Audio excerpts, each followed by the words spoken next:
Is your man Bogsy coming with you live and in charge with my two bros that just can't seem to get off me? That sounded weird, right?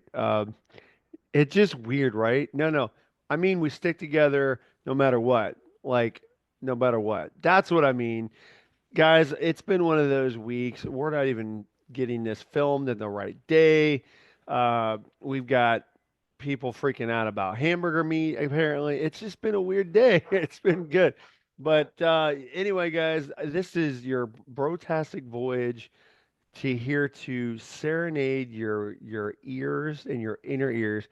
And of course, of always, I'm here and I said my two bros, but the number one, the pillar of it all, bottom basement, missing Texas already. Jake, what's up, brother? Heyo, that's right. What's up, everybody? Welcome to Brotastic Voyage. Thanks for joining.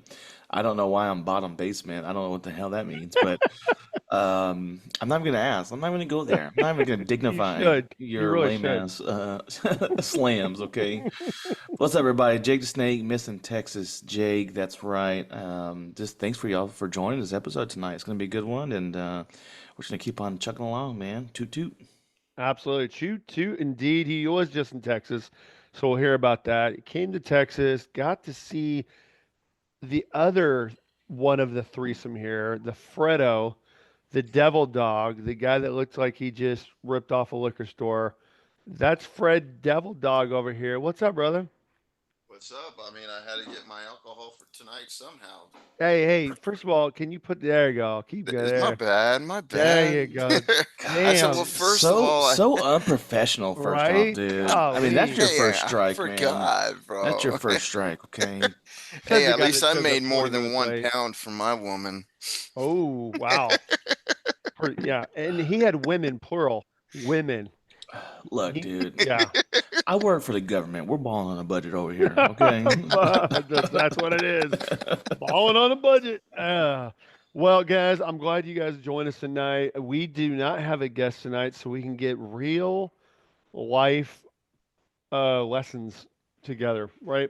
Or we're just gonna shoot the shit. What are we gonna do? I don't know. We're gonna figure it out. And I guess the audience is too. I'm sorry, the one listener that's still there. I just imagine this guy in a basement with like wood paneling in his walls, quilted sheets on his bed, somewhere in Georgia. Oh wait, never mind. I've seen that before. I'm gonna say, man, I feel like I know that person, Right? honestly. I know. Right? I'm describing him too well. It might hit home with someone. I don't know. I'm no longer a listener, man. I joined in. That's right. That's right. Guys, that's how desperate we were. We had to get that one listener I out don't of know, there dude. I think onto the he field. sneaked his way in here somehow. I don't know. One day we're like, fuck this guy. Next day we're like, he's on the podcast. I don't. Right? I know, dude. It's like he roofied us and got on here somehow. That's fucking weird. I felt real funny after our lunch the other day. Yeah, I asked my wife. I went to the restaurant and left my margarita there, and I don't know, man. It did not taste Oh, right, but I drank it anyways because I was thirsty. So I was worried for you, bro. You said you guys had lunch, but you couldn't tell me anything about it. It was weird. You were looking dizzy, and your eyes were glazed over. that's right, man. Ah, gotta watch these Hey, guys. this dude was supposed to be across from the table from me, and then he decided he wasn't close enough to me, so he slid around the other side, so that way he could be right next to me, have his hand on my thigh and everything. This dude, That's Wow. right, bro. dude. Yeah, man. Okay, I missed. Wow, Yeah, I'm glad I missed this meetup. Then yeah.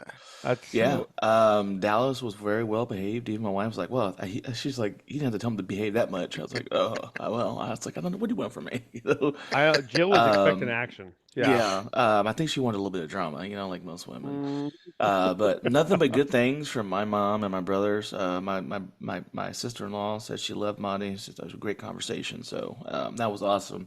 I did not get to experience the full threshold of Fred though, because he was driving, of course, right after, and well, not with that, because I drove too, but a long trip drive, so he did mm. not partake in any extracurricular activities. But that's all right. I did enough for the both of us. So Boast of us. Boast of us. So we had a great time. So just for some background, I was in Texas recently, not to steal a show from Boston. But that's why we met up. So I got to meet up with him. Yeah. Of course, Boggsy wanted to come down and hang out, but you know Boggsy, our main man, one of this guy is so lovable and just he's like me, just wants to have a Oh, good time all the time. And I was like, hey, look, I was like, Fred, I'm coming down. I know you're coming through. Let's get lunch. And the Boggs like, I'm coming down too. Let's make a whole day thing of it. And we're like, what the fuck? Like, that's not what we said, bro. Like we said dude. lunch. I haven't seen my brothers and my mom and my dad in so long, so we had to nix Boggsy and tell him to stay the fuck home. So that's why Boggsy I was not know. there. And I know he was hurting, man. So we How only did a much did it couple show up? Marcos. How much did it I show would, up to this low box? key, I was waiting for that door to open and some Dude, tall, I slinky, knew it. I knew slender it. man was gonna walk through, man. I was like, Yep. this Yeah. motherfucker, dude. Yeah. I mean, well, So shoot, he actually changed it from lunch on a Saturday or no Sunday to or wait, was it No, it was Monday a or Monday. Sunday? You guys it was opened Monday. Monday. We Monday. met From Monday. Monday to wanting to tailgate on a Sunday before the night before. This is Hmm. like, bro, he wanted to do an all-nighter. I just All wanted to nighter, party. dude. And, I and y'all mean, he rained on my does. parade, dude. You're like, oh, I got family to see. I was like, fuck your family, dude. I'm your family, man. It's like, I was like, I have to commend Boggsy because he is like that. So I was there about a year ago because my last job, I traveled a lot. I was a travel instructor for the Army. And one week we came down. I brought my coworker. What was her name? Dang, I forgot her name. I don't remember her oh, name. So we came over to was it Bogsy's hot? house and and I'd hung out, brought her over, and next thing I know, I got work the next day. I got a pretty important job, and next thing I know, shots come out. We're partying until 2 a.m. and I was a complete mess that next day trying to teach this class. And I thought to myself, well, did I really expect to go any other way? No. That's just Boggsy, man. He turns anything to a fucking party. I am always down to party. My thing is I can't be sleep deprived, and that's what happened that night. I was sleep deprived because I had to we started class at like 7 in the morning, and I don't think I made it back to my room till like 2 a.m. So I was yeah, pretty tired. Okay, hold on. Let me clarify something. When I said she wasn't hot, I was saying it because you couldn't remember her name. Like if Jill Oh, was oh, listening. Elena. It was El- Elena. yeah, That's right. so I just remembered yeah, her. because I remember her. She was cool as shit. I had She's a nothing. big Lakers fan. She's from Yeah, California. that's So right. She's lucky I was okay with her coming into my house talking that kind of mad that's smack. right. She could talk some shit, man. We and her would go back and forth all the time between Spurs and Lakers because she's born and raised in Los Alamitos or something like Dude, that. So how is she doing? Do you even talk to her anymore or no? I ran into her a couple months back at a different training exercise. She's doing good, man. She's getting ready to Hmm. move too, so she's on another cycle. So she's actually moving the same cycle I'm moving this time, but I'm Oh moving early wow. because I got promoted. So she's doing good, man. She's just waiting to get promoted, so she's waiting for her ticket to be punched. So yeah, Oh, so you got promoted before her. I That's did. why she doesn't Yeah, talk to you anymore. that's probably Got what it. it is, bro. Yep, That's that's what it what it is. is. So Jealousy. Well, hey, before we get too thick in the weeds today, guys, what are we doing? It's Monday instead of Sunday. So are we still drinking? Are we? yes, I am, and I want to thank the fans for I'll get the episode posted tomorrow. I had a 25-page paper I had to turn in that I Ooh. procrastinated to do until a week and a half prior, and that's not true. I got the thesis, the introduction, and the abstract done the first week, and then I didn't touch it for another 7 weeks. So, Damn. yeah. So I did start on it way Yep. back, but then I just completely stopped. But and so I had to push it because and then because I had to get it done. It was due yesterday. Actually, it was due Friday, but luckily a bunch of people complained because of Thanksgiving. I think they're like me. I just didn't complain. I was gonna get it done anyways. So the Oh. professor was like, "Oh, we'll push it till Sunday." And I'm like, "Nice." So then I was like, "All right, well, I got to do nothing the rest of this week, even though I really should have been working on it, Yep. but I did not because I was with family." And I turned it in, and then this motherfucker turned around and gave me a 77 on my paper, dude. Oh, you already So got it graded. I got He it graded, graded that man. quick. Oh, Damn, I that didn't was tell you. Yes, quick. I was gonna get on Marco No. today. I was gonna tell you. So Yeah. yeah, I got a Wow. 77. So it was statistical analysis of business, and I had to write a 20 to 25 page paper, including graphs and bar charts, a thesis, and research. So I did a survey. My research project was on ultimately does alcohol affect attendance and GPAs. So I did a survey with a bunch of college Duh. kids. I knew it did. It was a Uh, topic that I was interested in because I happen to like drinking. and I'm also in college. Luckily, all my college is online. So he said that my thesis did not line up with my hypothesis. So um, I don't know. I don't know what to do about that. Whatever. It Time brought out, my time out. Hold on. But let's back up since we went way down the deep rabbit hole in this shit when I asked about drinking. So your thesis didn't match the hypothesis. So you came up with this whole idea, this paper by yourself. Well, so the topic, we had a list of like 50 topics, and they were all pretty, it was all related to college. Cell phones effect on college students, double Okay. parenthood type of college and GPAs, upbringing, and then they had like two for drinking, and the one I liked most was, does drinking affect attendance and GPA? So I chose that one. Easy, Also, but because what I really did is I scanned the document and I copied into ChatGPT and I said, which one of this is going to have the most information on the internet about? And luckily, the drinking ones were atop of the chart. So that's another reason wow, why I picked it because, I easy. had to do more research. I had to have research blended into it from other articles and stuff. So that's another reason why I picked that one. Hmm. Mm. And your results were, your findings were. So my result is that yes. So my results is that yes, as we all know, that drinking does have a negative effect on people's GPA and attendance to class. Now, here's one thing I did find out interesting that people that drank in high school and then drank in college, they were more likely to succeed. The people that struggled the most were those closet people. I wouldn't say closet, but like people that were, so socially awkward or whatever you want to call it, people that didn't hang out in high school and didn't really experience alcohol until college. Those people were affected the hardest because they hit it the hardest. The drinking and everything else. You mean the sheltered people? The The sheltered sheltered people, people. yeah. And Okay. so my research concluded that yes, people that actually didn't start drinking till college are actually affected heavier than people that started in high school, like us, So I never went all us to degenerates. So we did something good.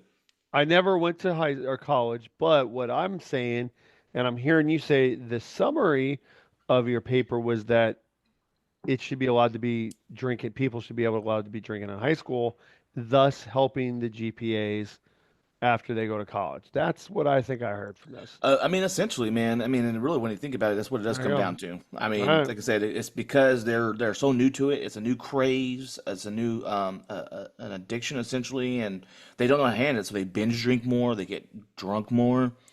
I mean, one, your tolerance is lower when you drink in high school and get to college, or higher, better yet. And then you kind of know your limits, and that's what it came down to. Is like people didn't understand their limits when they get to college because they haven't drank before, and then they start drinking heavy. And a lot of them were like, one of the questions I had was like, how often were you mixing liquors and alcohols? And like the only people that said majority, I wouldn't say the majority of people that said they did were people that never drank before, or people that didn't drink in high school. I mean, and nobody should be mixing rum, vodka, and whiskey in a night. That's just not going to go well for No, anybody. that's And never so, good. Yeah, never good. so Never. that's what it came down to. So the moral of that story is that's why we didn't do it yesterday, and I still got 77. So it brought my 98 down to an 88, which is going to affect my GPA because I'm currently sitting at 3.8. So I don't know. I got to do the math. I think it's probably down to like a 3.5, but it's Did you whatever, dude. did you ask Yeah, for extra credit homework? yeah, yeah. Mm. I'm gonna use my Got the my knee Knee pads pads, out. knee pads, I'm gonna use my knee cop pads. background to find some dirt on this guy and blackmail him. So There you go. Yeah, that's my extra credit. that's what I would do. Give my Like, cop oh, background. so you like little kids, huh? Wow, damn, did he go there? Wow, golly. Golly. Oh, he Wow, went I man. digress. there. So, yes, Bugsy, Oh, I am drinking. I got my rum and coke as always in my Whataburger cup, fresh from Texas. switch, quick, go, go. Okay, good. So, Okay, so you got yes, that. Um, Dallas, what are you drinking over there? I'm finishing off that bottle of vodka that I had taken over to your house. That was good. It Kettle was really One, good. right? Yep. Botanicals. Finishing it off with some cranberry juice. So, Dang, look at you all healthy and shit. Well, that was good, by the way. I really enjoyed it. I drank that straight. I'm surprised you had some left because I drank a lot of that night. I believe that. I Oh, bro, yearn for the I day that did. all three of us get to hang out. Well, that's coming It's up gonna at be a good time. Throwdown. Throwdown, So Yes, throwdown. it And is. let Throwdown. me say, it's amazing how life works, man. I have never met Fredo before. I've talked to him a lot on Marco and on Facebook and chat and this.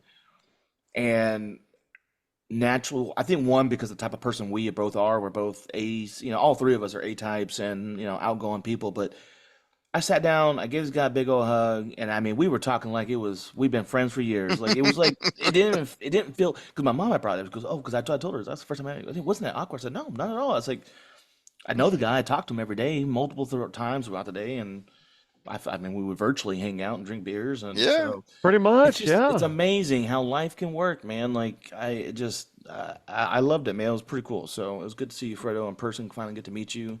You I too, can bro. say that you look better on camera.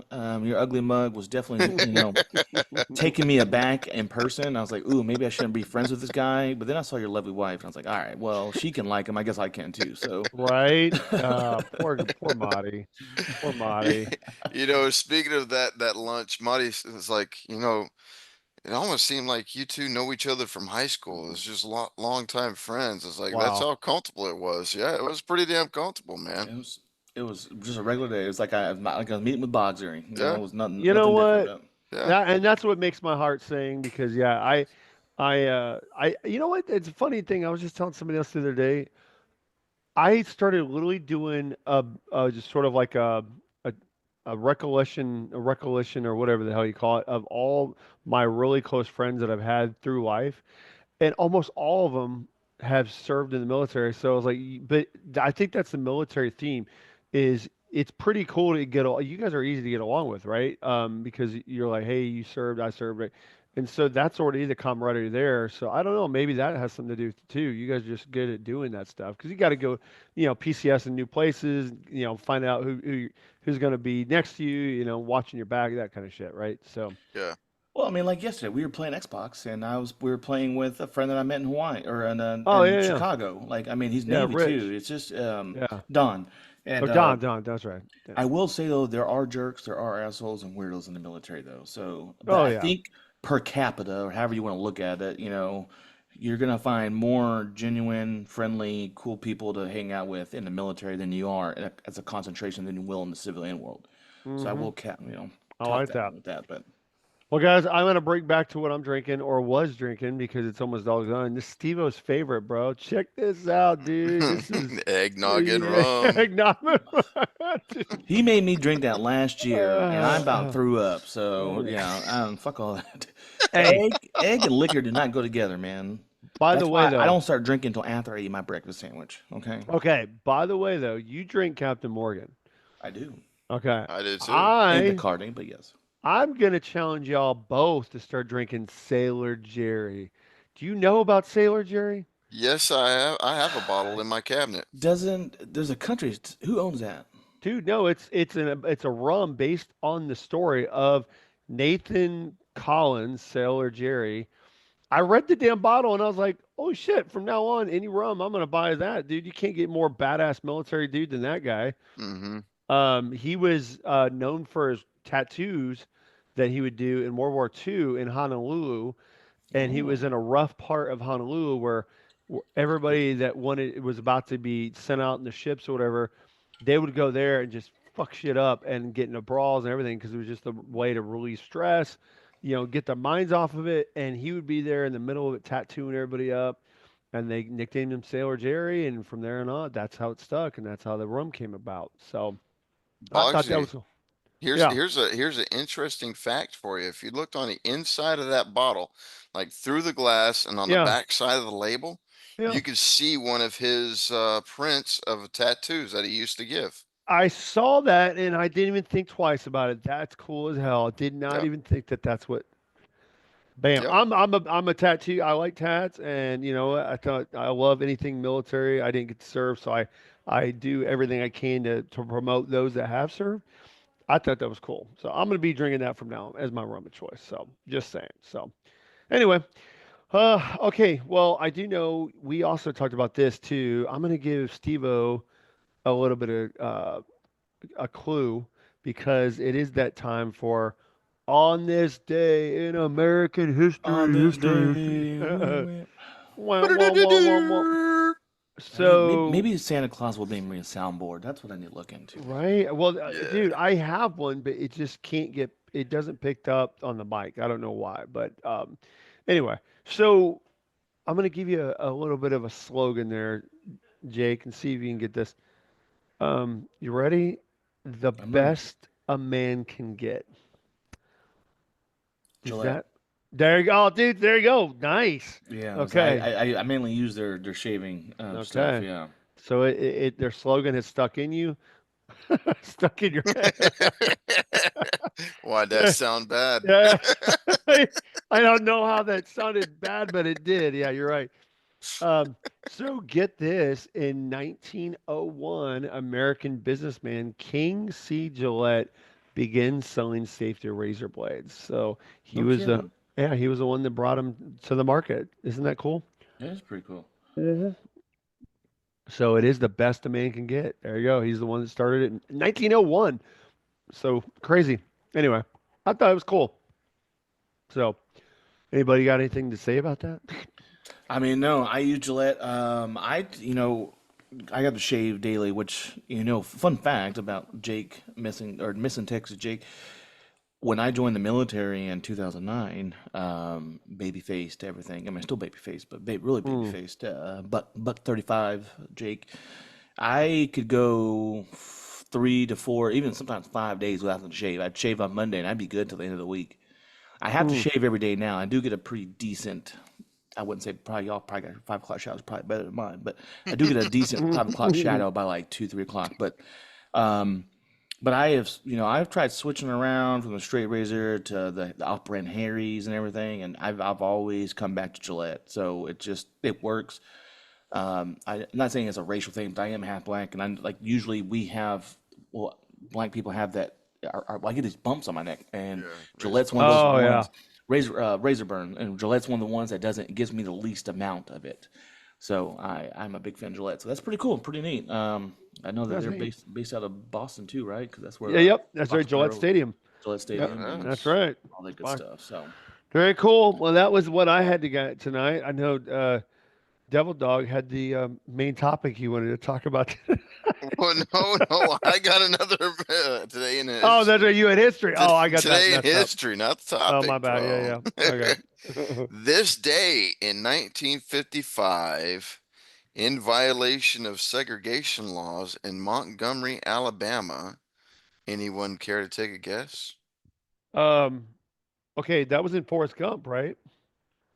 No, No, because oh, no, no. I thought it was college. no, it Okay. was elementary school. I think that was. Mm-mm. Thought it was a college. I could I have thought it was sworn. Mississippi too. That was Yeah, one. oh, that's What's right. his name? Well, President. The wheels on the bus go Go round round Paul and and Rosa round. round. Park. Rosa Parks Rosa Oh, Park. refused to Yep. surrender her bus Yep. seat to a white passenger and was arrested, sparking a 381-day bus boycott led by Martin Luther King Jr. And you know what? And they've spun that really hard because really the truth Yeah. was, and I heard the story from somebody that knew supposedly it.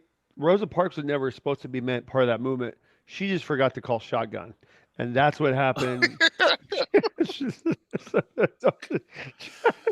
Oh, just kidding. well, No, it's no, but fun. Dude, It was the her podcast was fun while it lasted. We just got go canceled. So her bunions were killing her, okay? right. No, but okay, Jake, you were shaking your head. Did you hear that story? Because supposedly she wasn't really the one that did no, that. I that's what I heard. I've heard of that. Yes. Hmm.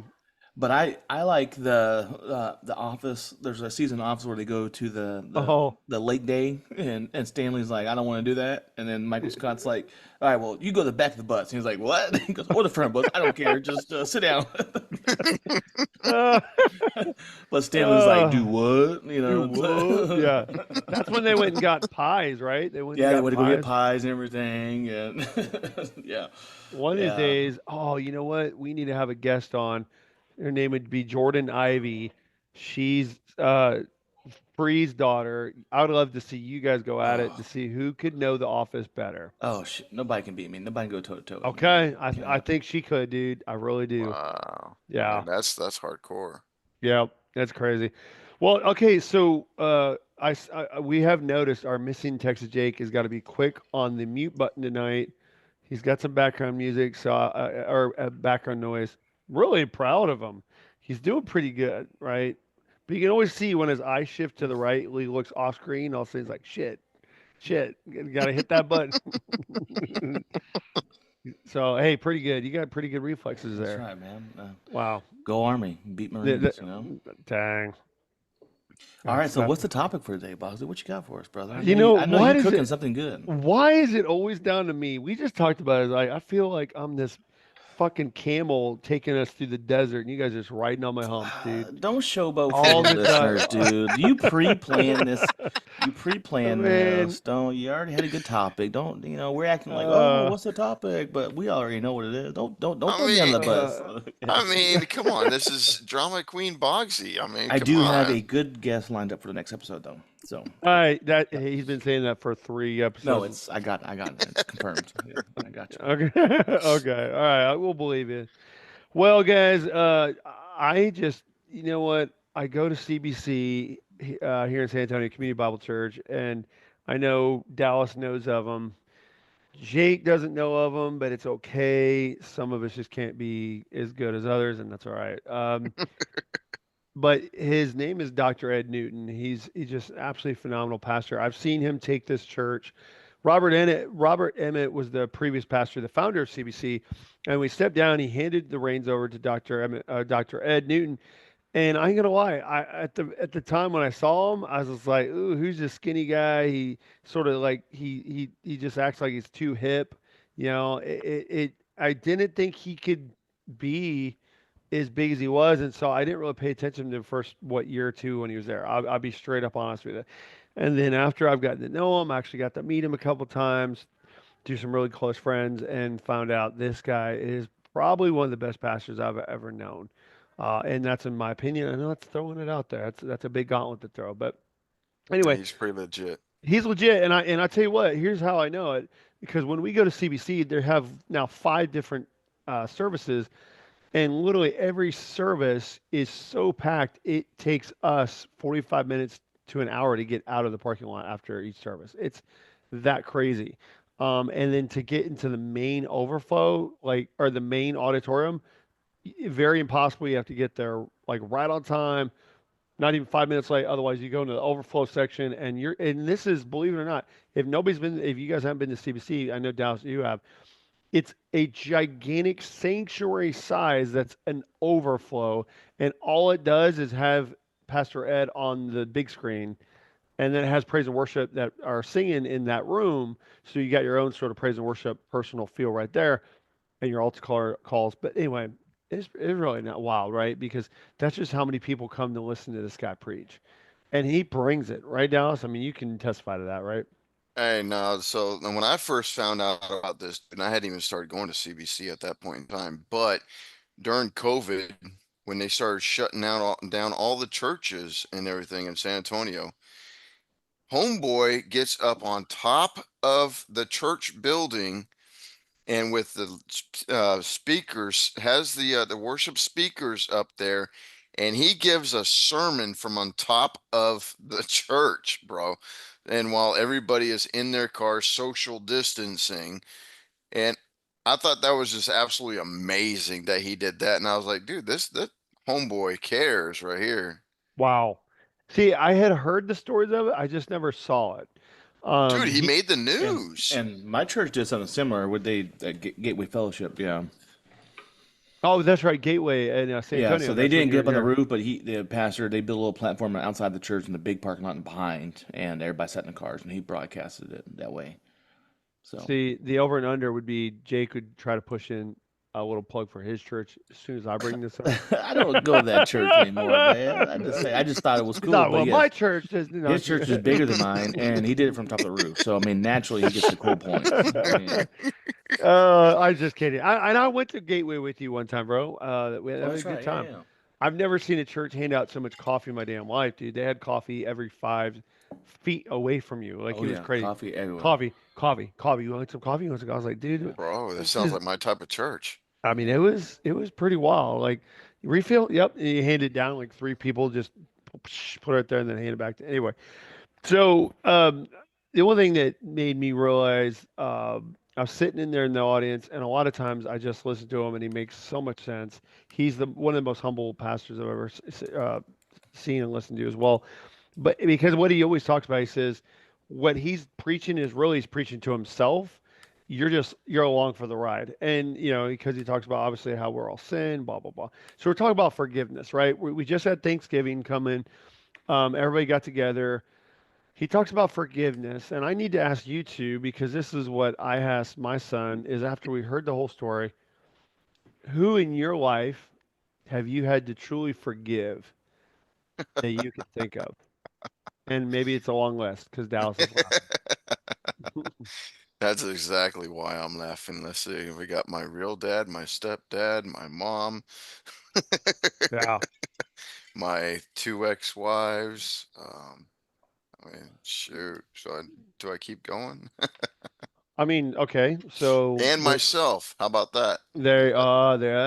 you pulled that out. See, there you go. That's the largest and hardest one. That's what Yeah. she That's said. right. That's Yeah. what, and we all have that hard challenge there. So okay, so here's the question then. You clearly have people in your life that you are clearly saying have done you wrong. Yeah. Have you truly forgiven them in your heart? And how do you know? Um,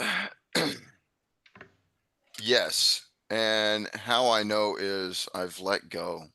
You know, I'm gonna just go ahead and quote the movie Frozen. Just let it go. Just let it go. Nice. Amen, And brother. that's exactly Yep. what I've done. I don't worry about it anymore. I'm still hard on myself, but what I mean? I don't have that anger towards myself anymore. Got it. So it was anger towards you, not Yeah, them. and well, the ones I'm talking about, my forgiveness towards them or towards myself was an anger issue. I Got it. had a very humongous anger issue when I was in my early 20s and probably mid to early 20s. Yeah, During the Marine Corps or after the Marine Corps? after the Marine Corps. After, Ah, yeah. okay. I can believe that.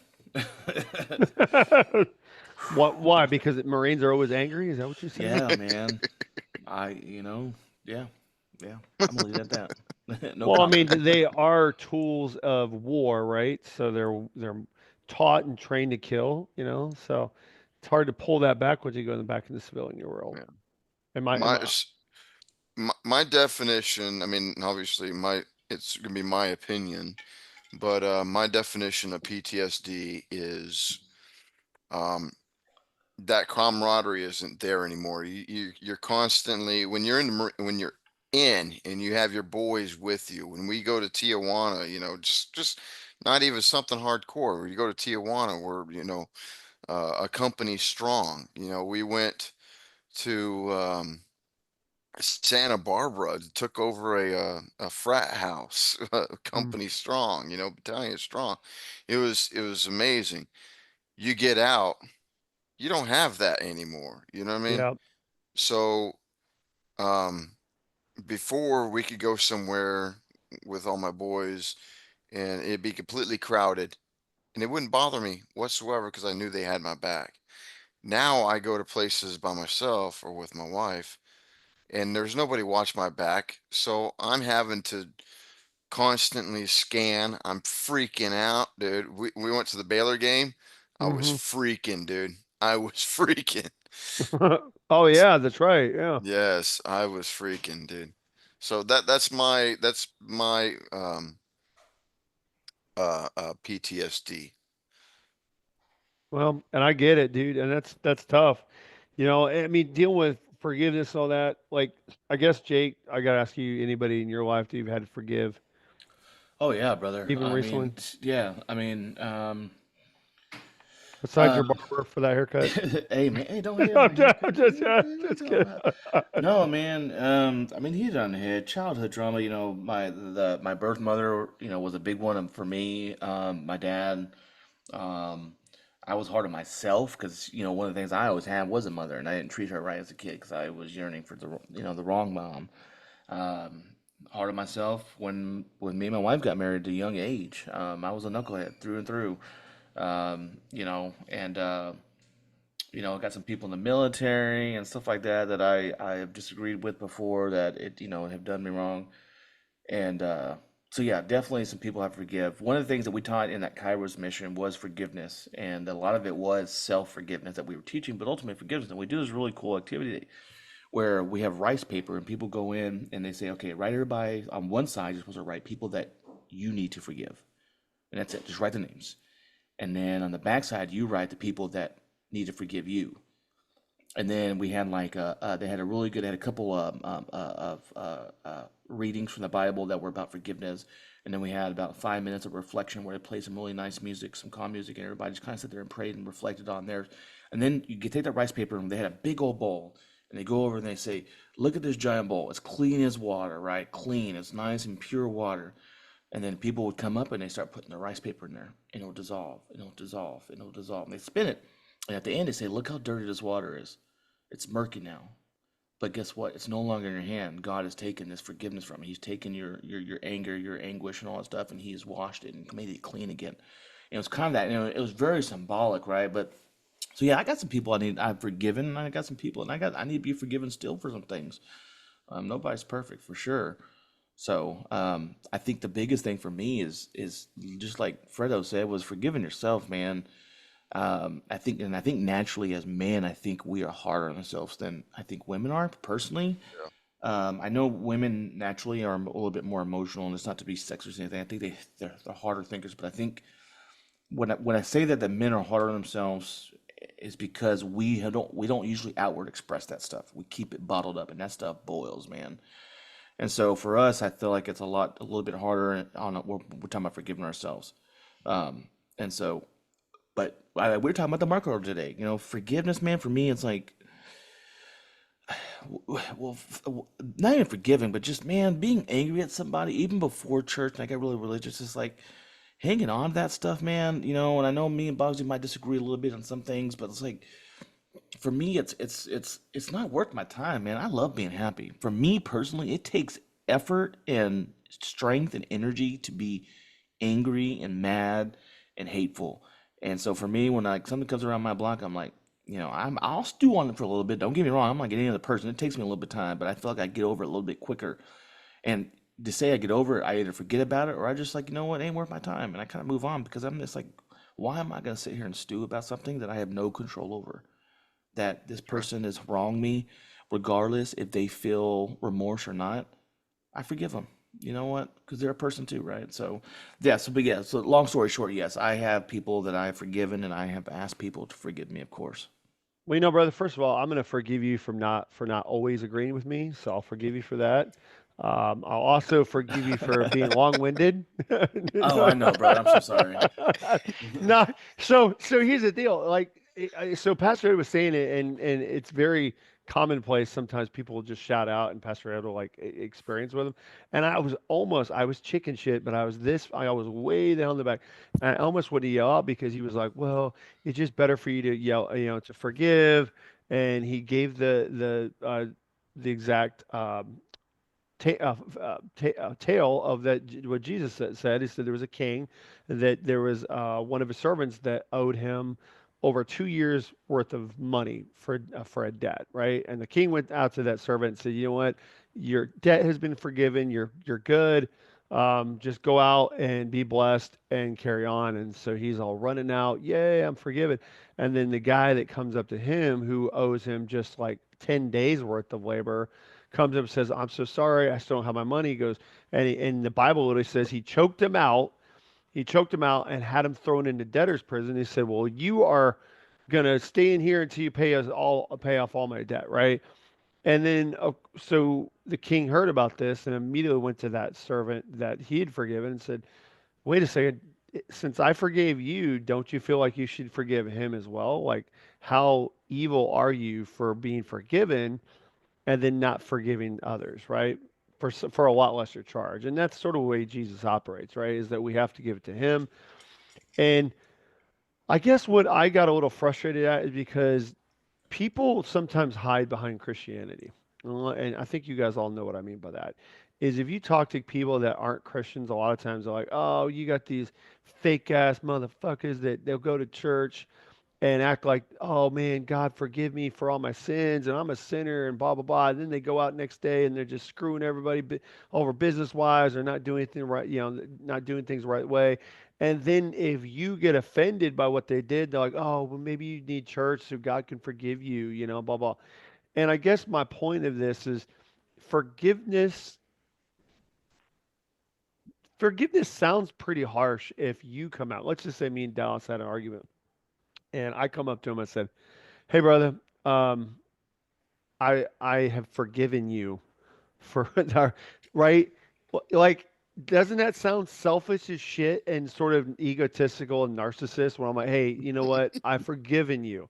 Right? Because they're like, whoa, whoa, motherfucker, did you know what you did? Well, no, I've forgiven you, right? And I think that's why one part of the church doesn't come to the other side and bring that fact together that at the end of the day, there's always two people in a relationship, period. So there's never one side that's always been the one that's wronged. And I think if you have extreme ownership in that, forgiveness becomes a lot easier on both sides. Hmm.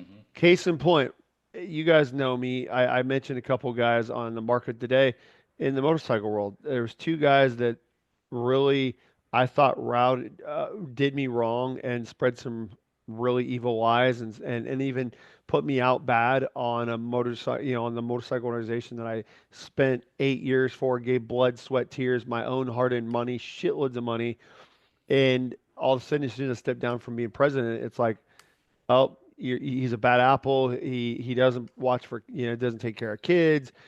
He was a dictator. He didn't care about anybody himself, right? And so all these times I had this anger about why he's spreading lies and rumors. But in the day, I finally had to realize like I got to forgive the dude for doing it, or both the guys for doing it. But then I also have to take ownership. I must have had something to do with it somewhere. Like, even if I don't understand it, I have to be willing to admit, you know what?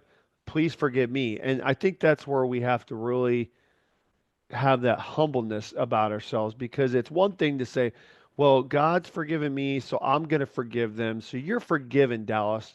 You're forgiven. I forgive you. But it's different to come across with the humbleness up front to say, hey, Dallas, I honestly don't know what I did to you to wrong you, but would you please forgive me? That's all I'm asking for you. I feel like I need to ask for forgiveness in my heart. I don't know what it was, but maybe I did something. Please forgive me, right? Well, What I do you guys think think of you. that? So I think you hit on the head as far as you got to approach it from it takes two to tango type of scenario, right? Yeah. We are so encompassed with our own emotions and what we see as right and wrong, the gray area, and everything that we forget that other people's view of life is totally could be totally different. For instance, not to throw anybody on the bus, but like recently, so my younger brother Kim and his wife, she comes from the Asian background, and so they were very big on no shoes in the house. Mm, And somebody, and for me, I get it, but that's not a big deal. I'm like, whatever. People wear their shoes in the house, right? And at one point, one of my nieces wore their shoes in the house, and she kind of got really upset with her. And in my head, I'm thinking, man, it's really not that big a deal. But to me, it's not. To her, it is. And especially because I got a nephew that's very young, and he crawls on the floor, which I totally understand. But I didn't take the shoes off in my house with my kids. But that's for her and my brother. That is a big deal. So when you think that maybe, for instance, I know where you're coming from with the whole motorcycle thing in the club, even though that you think you might have done nothing wrong, and really most people would probably agree with you, including myself, still to that person you might have done something in their view that you hurt them. And so, not saying that what they did was right, but still, like, so I'm right there with you because, and I had to remind myself that so many times, like, especially I love my wife and my kids, but I grew up in a house with no emotions, we didn't really talk about feelings or anything like that. And my wife's very emotional and she likes to talk about it. And, my kids are still just kind of the same way. And so for me, often I'm like, in my head, I'm like, they're having a bad day or something. I'm like, oh, just fucking man up or get over it. It's not that big of a deal. But to me, it's not. But to them, it is. And so I come off as inconsiderate and mean. And so I got to remind myself that. So it's kind of like that situation, I think, is what you're getting at. And so I have to say, oh, Hmm. you know what? I'm sorry. I was a little bit rude. I understand that this upsets you or this is upsetting to you. To me, it doesn't, but that's okay because that's you are you and I am me. So, that's kind of my thought on that whole thing, is Well, and understanding that. And that's the first big part is understanding that you do have a part. Even though you might not agree with that part, you might have a part. well, and let's just say this too, because obviously, in Pastor Ed's comments where he had the 4 steps of forgiveness, which was a request for forgiveness, 2, reason for forgiveness, 3, remembrance and forgiveness, and 4, release and forgiveness. And what he's basically stating is at the end of the day, forgiving is not excusing, right? So if somebody commits a crime and they go out drinking and they hurt somebody in a vehicle, you can forgive them, but it doesn't mean they're excused of the crime. There's still a punishment to have, right? Yeah. And that's one thing that I've also felt like I'm always trying to be, 'cause we all try to be, our whole mission is to be as Christ-like as we can. We all fall short. Um, but share his love, and by doing that, you forgive, and you're willing to love each other, and hate, you can hate the sin but love each other. And the hard part that I've got sometimes is I feel like I want to keep myself open to those relationships where if they come crawling back and I'm like, oh man, I'm ready to accept you, just like the prodigal son, right? He goes out and spends all the dad's money. He tells the dad to fuck off. I don't want to listen to you, and gives that, and then he finally comes back dead beat, dead broke, beaten up. Street just got him good, and he's coming thinking, man, my dad's gonna be pissed as hell. I did this to myself. And the first thing he does, he wraps him in his nicest cloth, makes him open up the wine, gives him a big feast. This is my son's home, right? And I try to do that for everybody that I feel like I had needed to forgive. But I think also what Pastor Ed's sermon really helped me realize is that I don't need to give those people um, ownership in my head. I don't need to give them real estate either. No. And I know you guys give me hard times for it, right? Because I mean, I wasn't gonna, I still won't mention his name, but you and I both had a friend that pretty much told us to, you Yeah. know, hey, I'm not gonna be friends anymore because my wife says so. Well, Yeah.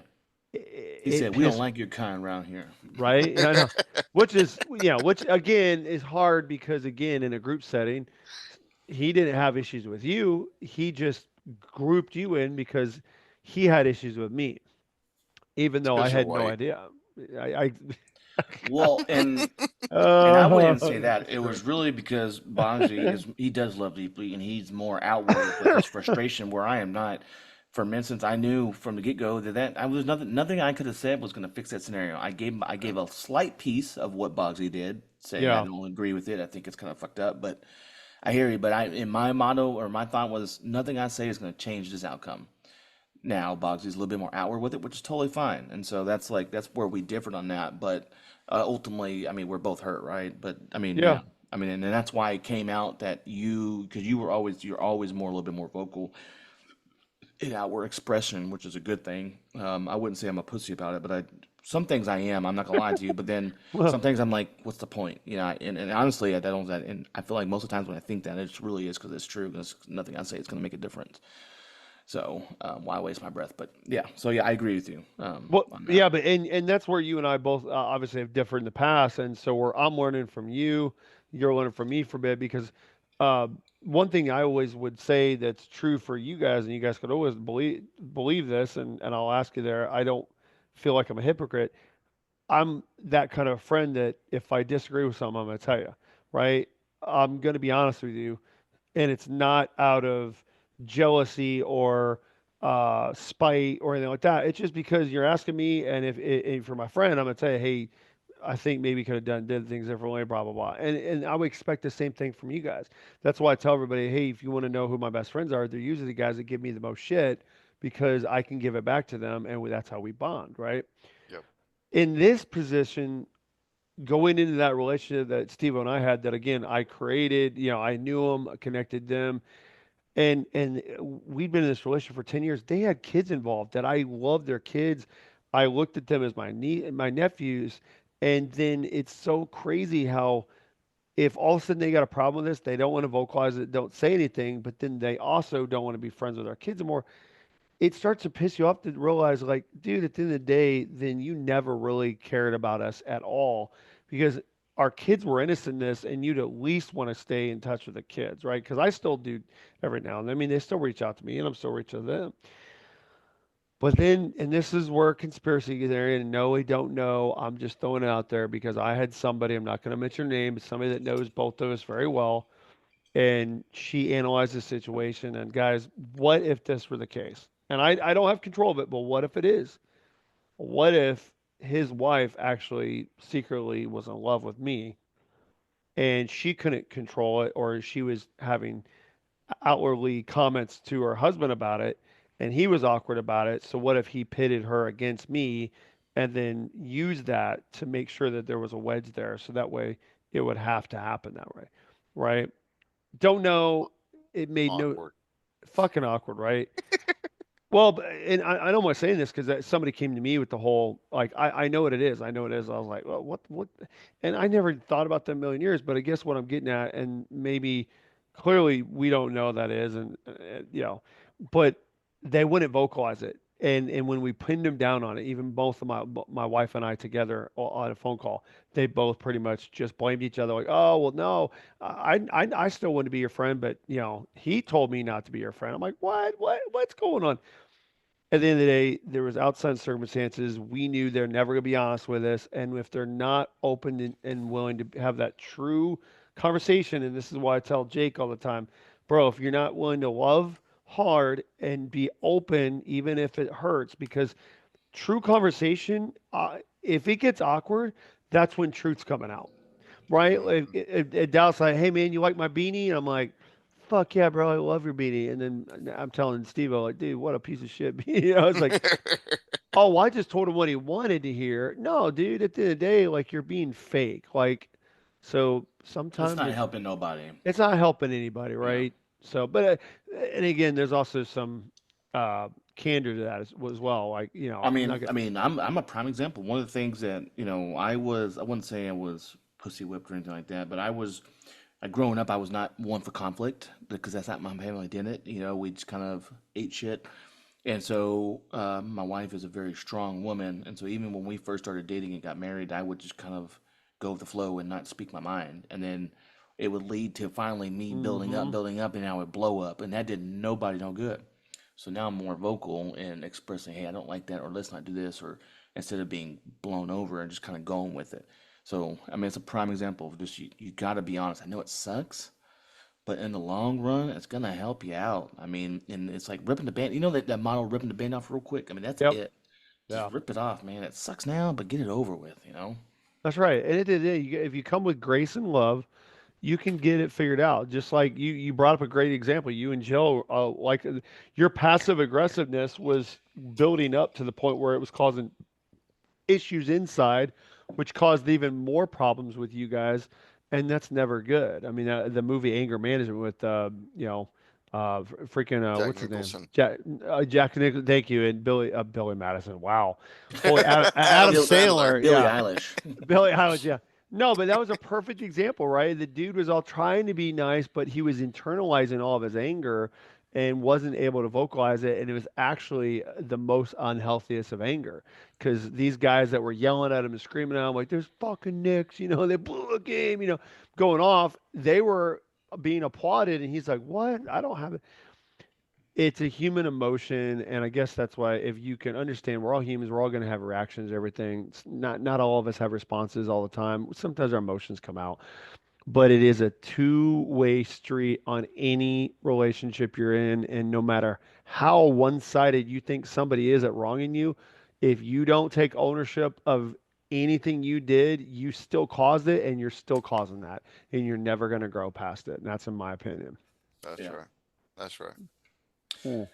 So I know we're running low on time, so let me ask you this then, Boxley. So let me turn it on you. So, like, how do you handle that? So, obviously, we can say, "Oh, it's great to forgive people, and let's get over this." But, like, what, in your opinion, what is it truly? How do you forgive somebody? What does that mean in your eyes, and how do you get to that point?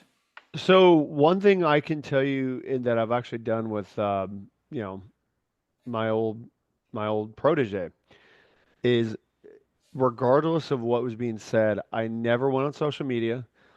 I always bit my tongue. I felt like social media is literally the devil's playground when it comes to if you put any of your anger out there, boy, somebody's going to feed into it, and then it just becomes a rage issue, and it does nobody any good, right? So that's the Jake Sterling effect that he's helped me, and is like, dude, just roll it off, let it go.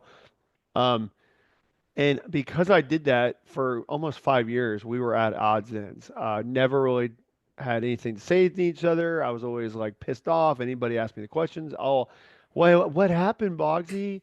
You were boys, and I'd be the first one to just let them have it. Like, oh, well, this motherfucker, right?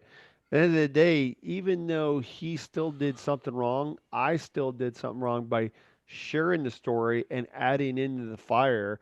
At the end of the day, I should have just said, you know what?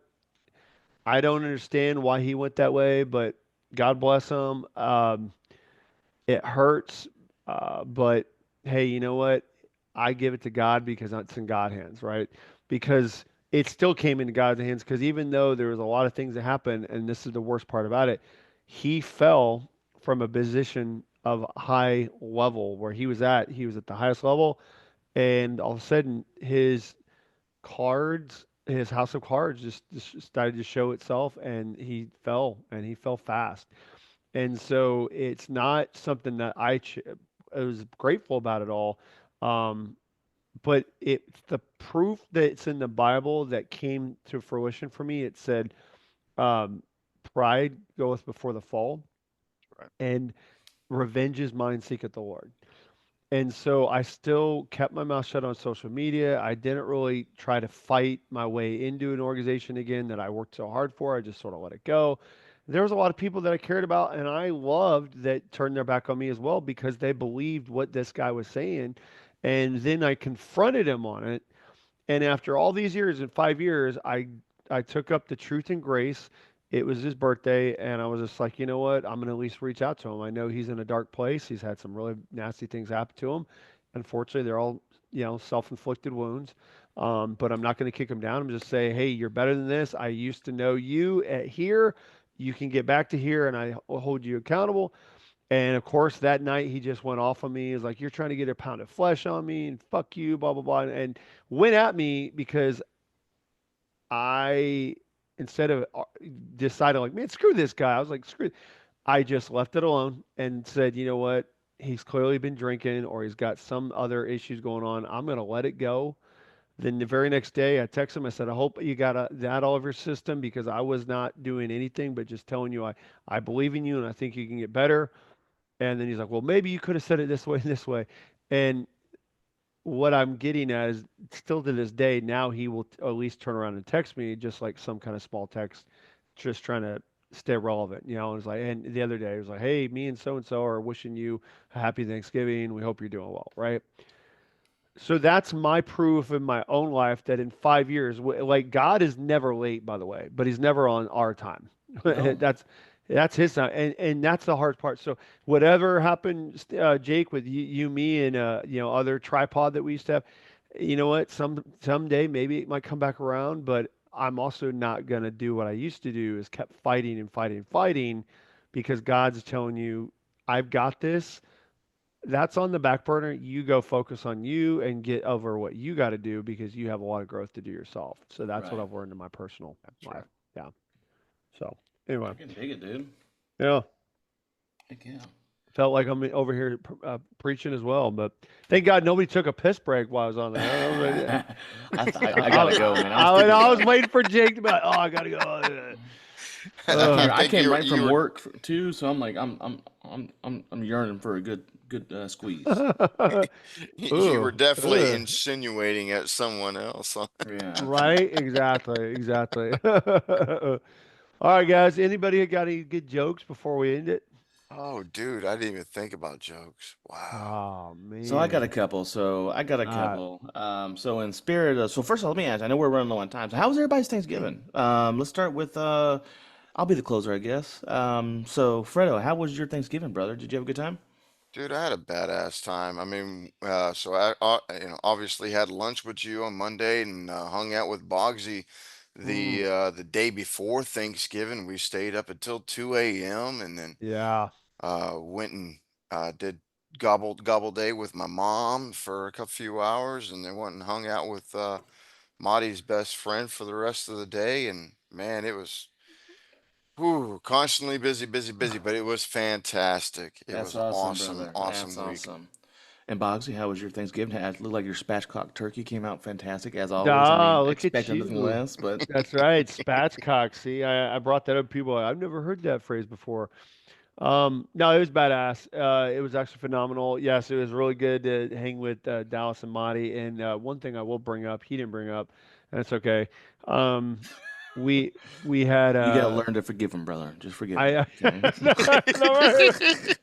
I know, right, with that dude. I'm You're shooting holding on shots to it across his already. I can bow, see it, man. man. I can see No, it. no, but what I meant by it, see, it sounded bad, but what I mean is that he's probably waiting for me to say it because it was my Casa kid, my former Casa kid was there talking Yes. about, and I mean, bro, what do you think about that, dude? So Jake wasn't there. We didn't even get to tell him, but just out of nowhere, he comes, sits down with the adults, and he just starts pouring out Yeah. all these wounds and these things that he saw growing up. And his uncle, when he was 12 years old, took a board and smacked him across the face so hard that he almost passed out. And he just remembers waking up with blood all over his face, right?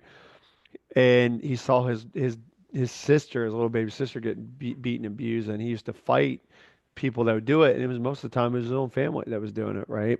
Wow. So we saw this man, this teenage man growing up in front of us and just unleashing just his pain and hurt, and we were just like in Yeah. awe, right, Dallas?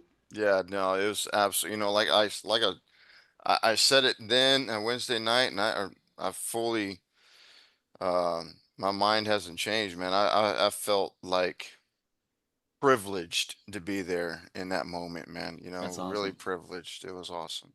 It was awesome. I appreciate it. I was privileged too, and I've been privileged to be on the road with him. So when you asked, Jake, I got to have him at my house for Wednesday night and Thursday night, and as a cost advocate, that would have never been able to happen because I'm Yeah. not his cost advocate anymore.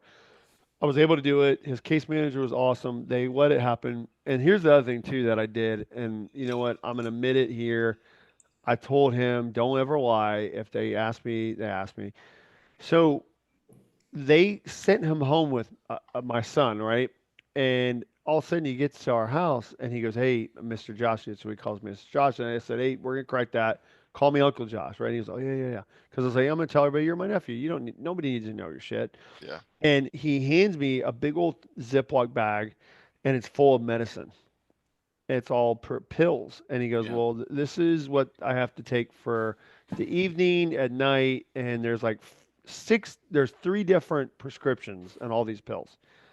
And I go, "Dude, do you take this all the time?" He goes, "Yes, I don't want to. I've always told you I don't. I feel like I don't need it. Blah blah blah." He's, "I'm like you told me it's about mindset. Blah blah blah." Sure enough, I told him, I said, "Dude, I'm gonna monitor it. I'm gonna be making notes. I've never been in a position to do this. I'm gonna let you choose if you don't want your medicine or not." And he goes, Mr. Josh, I'd rather not take it. I feel fine.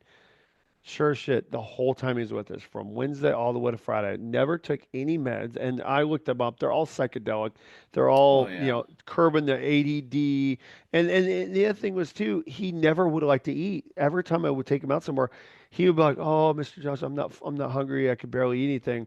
Well, one of them was suppressing his appetite. It even wrote on there, like I Googled it. One of them, the biggest side effect is suppressing your appetite. You don't want to eat. So I'm like, is are these placements doing this so these kids aren't eating a lot of food, so it's saving them on money? Like, is this now instrumental on what making sure that they're gonna have to feed these kids, right? It just there was things going through my head. It was pissed me off. But the sure enough, whole time he went, he was fine. He never had an outbreak. He never had any issues.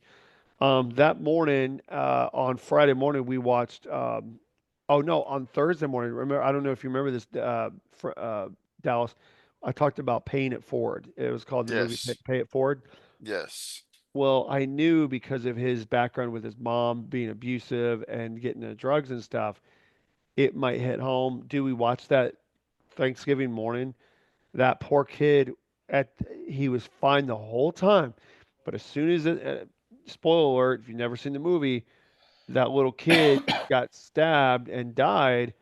Dude, he bawled. He could not stop Wow. it. He was just sobbing, and he let it out. And he was like, "Man, that seems like that's me, and I feel like I can do this. I can share." So it was really cool. So Yeah. Wow. there you go. You open the gates, bro, I and did, dude. I mean, that's awesome, dude. I mean, through and through, it's cool that you get to be that positive influence and yeah, experience for him, it was for cool. someone that doesn't have a lot of that in his life, Yeah, obviously. yep, Yeah. So, Yeah. great kid. well, yeah, I had a good Thanksgiving too. Got to spend it. Yeah, We were in Houston and got to go visit a lot of my aunts and uncles that, my dad's one of nine and didn't get to spend much time with them because I'm in the military. So yeah, I got to see there's only four of them left, and I got, well, my dad included, so four of the nine. And so I got to see the three living ones, and it was awesome. Got to see lots of cousins and stuff like that. So it was dude, awesome, man. I awesome. ate so much food, dude. I was like, because we went to three different houses, so I was like, it can't be rude, and everybody gets a little bit something different. So yeah. But all right. So the reason I asked that was because in inspired by Thanksgiving, I got some Thanksgiving jokes for you guys. Oh, So there you go. Oh, okay. Oh, yeah. sorry. The So long way around. yeah, Right, I know. how are turkeys like porn stars? Mm, Mm. Get the legs spread and basted, or Mhm. right. I mean, you're close. Uh, First they getting gobble, then they get stuffed, and then somebody keeps them wet the whole time. oh my gosh. Wow. oh, Wow. All right. Uh, That's pretty good. That's all pretty right, good. and then the other one I found that this one might be a little controversial though. How did the Pilgrims ruin the first Thanksgiving for the Native Americans? I don't know. They brought too much white meat, man. Oh no. Oh god, that's good. I got one. I just found one that I just remembered. Go ahead, go ahead. All right, there you go. What does a horny toad say? What does it say? Yeah, what does it say? Oh my me. Rub it. No, Uh, that's good. Oh, that's actually good. Damn. All right, fine. I'll get one because I brought up Gillette. The wife says, I shaved my legs today. You know what that means. The husband says that I have to unclog the drain. So, oh man. yeah, I know. I was like, yeah, I was like, wow. Uh, Oh, So but yet so true. I had a yeah. third one that I wanted to share with you guys. We can Oh wrap yeah, this go up. for it. So Yeah, yeah. how is Thanksgiving dinner like a married couple having sex? Mm. Somebody gets Oh, stuffed and then passes out, something like that. Very close. Dad falls asleep and leaves mom alone to clean up. Oh God! Oh damn! All right. And so for Brotastic Voyage, we want Wow. to thank you, and we hope that you learned something about forgiveness today. All we're trying to teach you, man, is reach Me, out. me, me, First off, me. read the Mhm. Bible. The gospel is good, even if you don't Yeah, believe in it. It will teach you, it'll make you a better person through and through. I promise you.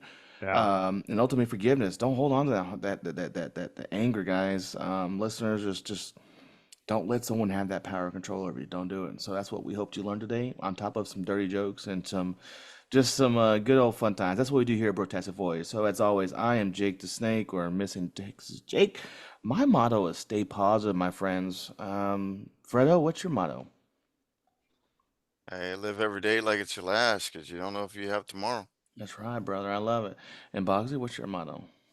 Eggnog and rum is my jam. That's me. No, that's not my motto. But my motto is live it up and level it up every single day.